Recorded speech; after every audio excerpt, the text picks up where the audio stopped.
Bonjour à toutes et à tous, on se retrouve pour cette analyse du marché Forex du lundi 16 janvier 2023. Et cette semaine, on va se faire un petit tour du marché qui risque d'être relativement intéressant.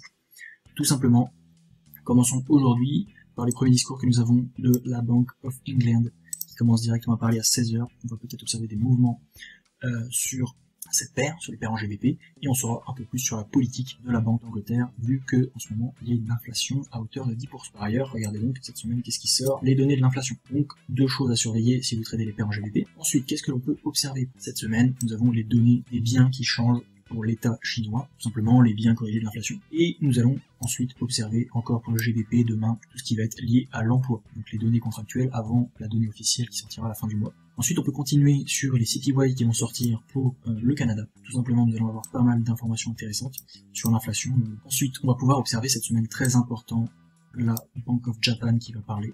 Donc la Banque du Japon qui va nous parler de sa nouvelle politique monétaire. On a déjà eu une intervention de la Banque du Japon sur les marchés Forex fin de l'année dernière, donc entre novembre et décembre, et on a pu comprendre que le yen était relativement fort par rapport aux autres monnaies, et ce n'est pas très arrangeant car la politique du Japon c'est une politique zéro simplement. Donc en ce moment ce qu'on a observé c'est que les courbes tout simplement des bons traders publics japonais à 10 ans sont en train de prendre de la valeur, c'est-à-dire qu'il est entre guillemets intéressant d'emprunter de la dette d'État japonais et cette dernière prend de la valeur. Donc ça n'intéresse pas trop les banques du Japon. Elle a tout le temps été autour des 0.25 et là en ce moment elle est autour des 0.5, quasiment doublé ces dernières semaines.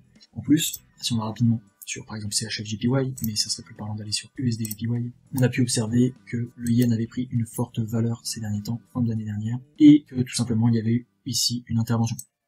Depuis, le marché a corrigé depuis novembre pour essayer tout simplement de rattraper des valeurs un peu plus, on va dire, normales. Mais le yen reste relativement fort, comme je vous expliquais, les yield curve 0.5% actuellement, alors qu'ils essaient toujours de les maintenir aux alentours des 0. Donc on va peut-être observer soit des modifications de la politique, soit tout simplement avoir de nouveaux éléments en main qui vont changer la politique autour du yen et la politique japonaise. Donc à surveiller. Nous avons aussi donc les données de l'inflation de la Grande-Bretagne qui vont sortir, donc qui les chiffres qui sont déjà très forts. On prévoit toujours une légère correction de 0.2, rien n'est fait. Et ensuite nous avons le PPI qui va sortir pour les États-Unis. Puis après pas mal de données liées à l'emploi, donc ça va être aussi bien pour l'Australie que pour les États-Unis, pardon.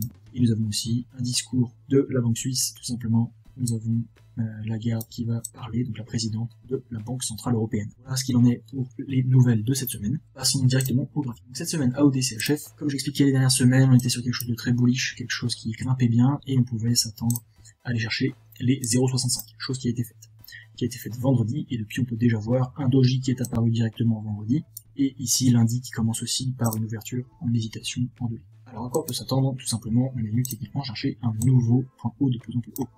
Mais avec cette réaction, on peut tout simplement aussi s'attendre à un fake out. Un fake out, c'est que le marché avait besoin de liquidité, est allé chercher un peu plus haut, et au final va reprendre sa direction initiale qui ici était une direction vendeuse.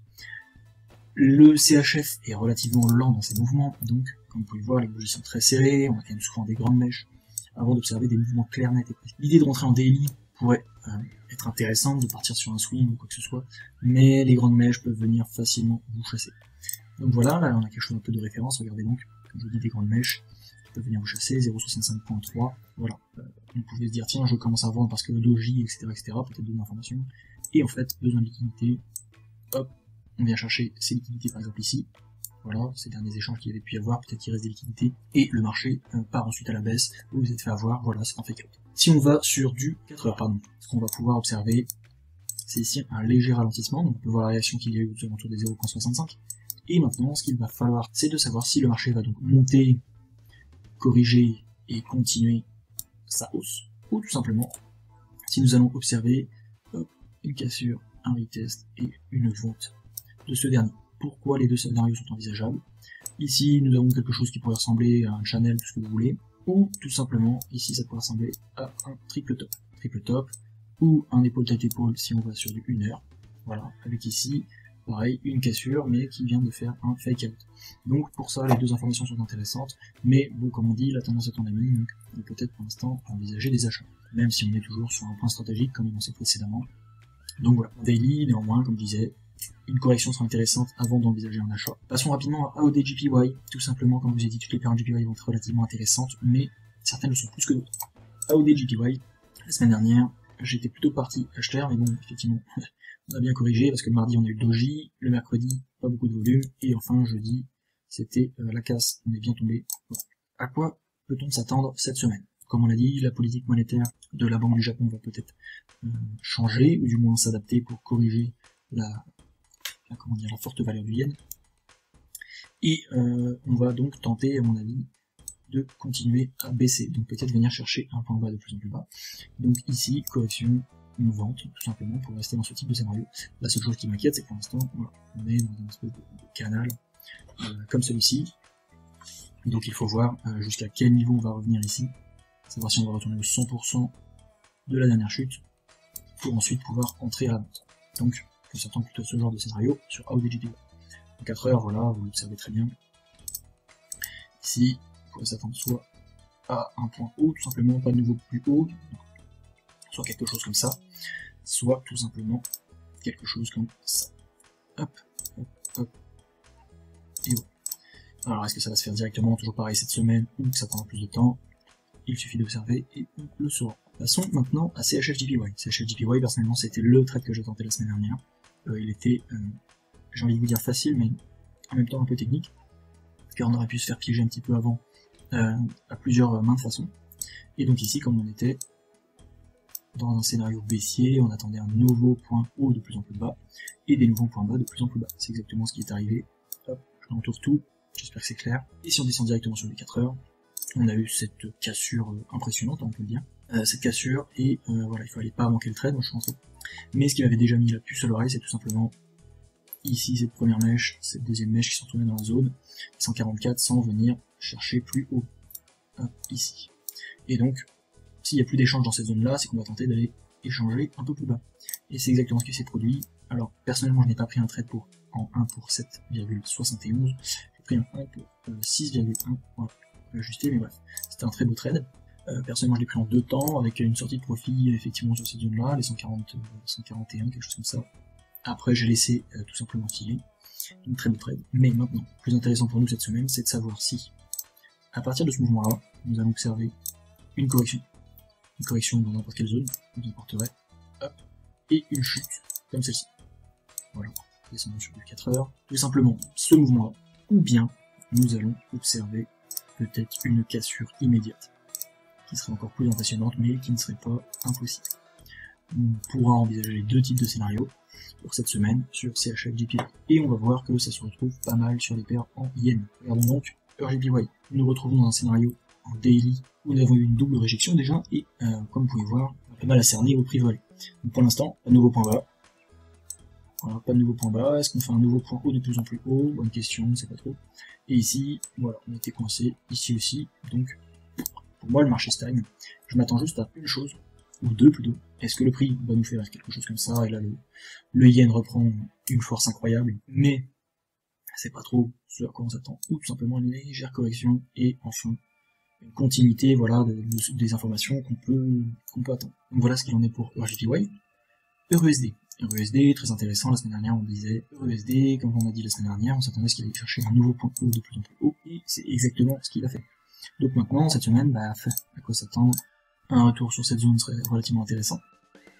Pourquoi pas? Soit cette zone-là, soit peut-être un peu plus haut, la zone de supply and demand qui est déjà tracée en gris, une ancienne zone où il y avait déjà eu pas mal d'échanges, voilà, où il y a eu des retests aussi, voilà.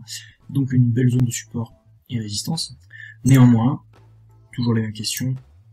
Jusqu'où ira-t-on? Est-ce qu'on ira jusqu'au 0.68 ou les 0.50 avant d'aller chercher un achat? Donc c'est ce qu'on va essayer de prendre cette semaine sur EURUSD, c'est plutôt un achat. Simplement, j'ai pas envie de descendre en 4 heures, il n'y a pas grand chose de très intéressant. La seule chose qu'on voit actuellement, voilà, c'est quelque chose qui nous dit que ça corrige, voilà, un double top. Mais on n'a pas encore cassé la ligne de coup, donc patience, voilà, tout simplement patience. Peut-être qu'on ira chercher plus bas la deuxième zone de supply and demand. Ah voilà. Passons ensuite à GBVCHF, donc on se retrouve un peu dans le même scénario que AODCHF si vous voulez aller par là. Mais ici on a déjà eu une plus belle correction. Les bougies sont très proches, très serrées. Mais ce que j'aimais bien dans ce scénario, c'est tout simplement qu'ici, on avait corrigé au 0.68. Donc, quelque chose qu'on attend depuis très longtemps. Ici, on va à 4 heures. Je m'attendrai à une continuité, enfin, jusqu'au 1.14. Mais comme vous pouvez voir, pas beaucoup d'échanges dans cette zone-là. relativement creuse. Donc, allez chercher directement les 1.15. Si ce scénario n'arrive pas, ce qui est fortement probable, hein, on ne sait pas, il faut tout envisager, eh bien, on partira tout simplement sur un retest. À quel niveau, je ne sais pas. Pour ensuite, peut-être envisager un achat plus faible sur les 1.14. Et voilà, peut-être après ensuite un autre achat, mais dans un premier temps, déjà, aller au 1.14 de manière sûre et certaine, soit directement cette semaine, soit en corrigeant, et ensuite en continuant. GBP-USD, eh bien, on se retrouve dans un scénario tout à fait différent, si vous voulez, par là de USD. Ce qui est relativement intéressant, c'est qu'au final, on n'est pas allé chercher un point haut de plus en plus haut, on a juste effectivement cassé, on a retest, ici, très tendu, parce que c'était sur des news, mais voilà, on a eu un retest, et depuis, bah, c'est un peu compliqué, quoi. Donc, je l'ai mis vendeur, car si on regarde bien, ici on rejette la zone directement. Cette semaine, on a des news qui sortent par rapport à la Grande-Bretagne, et comme on le sait, bien, les informations ne sont pas forcément très positives tant qu'on a une inflation comme ça, donc la livre sterling devrait rester relativement faible par rapport au dollar. C'est légèrement reprise effectivement, mais pour l'instant rien n'est fait, donc moi je m'attendrais peut-être à une petite correction. Voilà, tout simplement. Donc maintenant on se retrouve sur USD-CHF. USD-CHF, pour vous rappeler, il est en orange, donc en orange c'est tout ce qui correspond. Donc au trade dont je n'ai pas décidé de sens, tout simplement j'attends un break vers le haut ou vers le bas. Donc j'ai remis en rouge la zone de range, j'espère qu'elle est assez évidente pour vous. Et comme on peut voir, bah, depuis plusieurs semaines, depuis mi-décembre, on est contenu dans cette zone. Le prix ne fait pas grand chose. On ne sait pas si c'est des ordres accumulés à la hausse ou à la baisse. Donc moi j'attends tout simplement une cassure soit haussière soit baissière. Bien évidemment on dit la tendance est en ami, mais on est déjà sur des zones clés.